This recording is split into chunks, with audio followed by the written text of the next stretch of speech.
बिस्मिल्लाहिर्रहमानिर्रहीम। अस्सलाम वालेकुम व्यूअर्स। आज मैं आपको बट बनाने की तरकीब बताऊंगी। बोलो। बट को मैंने छोटे छोटे टुकड़ों में काट लिया, इसके बाद निकाल लिया उबाल के। अब इसमें मैं सारे मसाले डाल के चढ़ा दूँगी। प्याज, 4 प्याज,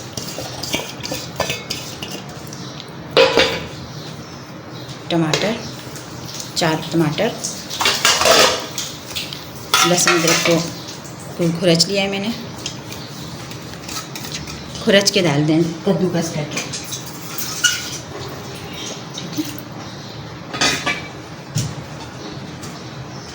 गरम मसाला, 1 किलो बट बना रही हूँ मैं।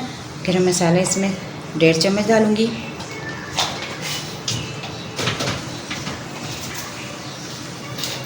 हल्दी 2 चम्मच, पिसी हुई लाल मिर्च हस्ब ज़रूरत। आप मिर्च वाले तेज़ खाना चाहते हैं तो तेज़, मैं 1 चम्मच डालूँगी। इसके बाद इसमें पानी डाल दें, गलने के लिए रखना है इसको। 2 गिलास पानी डालूँगी। ये भी डूब जाए ना थोड़ा, बस इतना पानी डालूँगी। 1.5 गिलास पानी। ऑयल, आधा कप ऑयल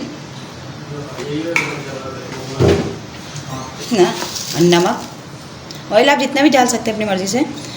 नमक 1 चम्मच भर के, 1 चम्मच हस्बे ज़रूरत डालें, नमक थोड़ा और लगेगा, ठीक है। इतना नमक।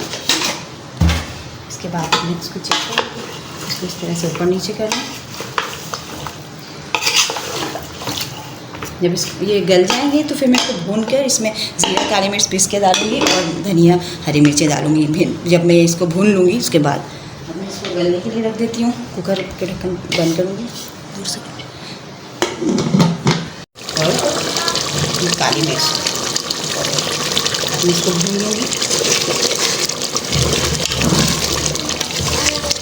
बट गल गए अच्छी से।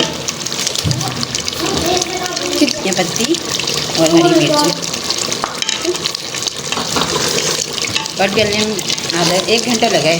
1 घंटे में बट गला है, ठीक है। अगर कुकर में बना रहे हैं तो आप आधा घंटे काफ़ी है। आधे घंटे में गल जाता है, देखिए। आधे घंटे में गल गया है, ये देखिए। बचिया के लीजिएगा बट छोटे छोटे टुकड़ों में काटिएगा ताकि जल्दी गल जाएं। इसलिए मैंने छोटे छोटे किया है, ताकि छोटे छोटे काटा है मैंने इसलिए कि जल्दी गल जाएंगे ये, ठीक है। तो इसको थोड़ी देर भूनना है। भूनने के बाद ये तैयार है, ठीक है। ये भूनने के बाद इस तरह से हो गया है, ठीक है। तैयार है बट, चटपटे मसालेदार बट तैयार है। आप भी बनाइए, टेस्ट करिए कैसी बनी है। इजाज़त दीजिए, अल्लाह हाफिज़।